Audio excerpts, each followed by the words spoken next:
ગયા અઠવાડિયે જ સોનાક્ષી સિન્હાની ફિલ્મ નૂર આવી હતી, જેમાં તે એક પત્રકારની ભૂમિકામાં નજર આવી હતી.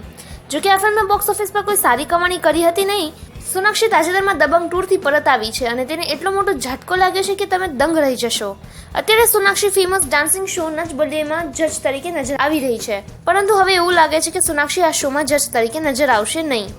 જી હા, મલાઇકા અરોરાને સોનાક્ષીની જગ્યાએ રિપ્લેસ કરવામાં આવી છે. તમને જણાવી દઈએ કે નચ બલિયેમાં જજ તરીકે મલાઇકાનો પ્રથમ શો હતો અને આ શોને એકવાર ફરીથી જજ કરવા માટે મલાઇકા ઉત્સાહિત છે. નચ બલિયે 8માં સોનાક્ષીને રિપ્લેસ કરવાનું કારણ એવું જણાવવામાં આવી રહ્યું છે કે સોનાક્ષી તેના કરાર મુજબ થોડા અઠવાડિયા સુધી વ્યસ્ત રહેવાની છે, જેના કારણે તે આ શો જજ કરી શકશે નહીં. સોનાક્ષી બહુ જલ્દી ઋતિક રોશનની સાથે એક અન્ય ટૂર પર જવાની છે, તો આ કારણે સોનાક્ષી આગામી કેટલાક અઠવાડિયા માટે સાઉથ આફ્રિકામાં હશે. નચ બલિયેના મેકર્સની પાસે સોનાક્ષીએ રિપ્લેસ કરવા સિવાય કોઈ ઉપાય નથી. બોલિવૂડ અને પોલિટિક્સની લેટેસ્ટ ન્યૂઝ માટે અમારી ચેનલ સબસ્ક્રાઇબ કરો વિશ્વ ગુજરાત.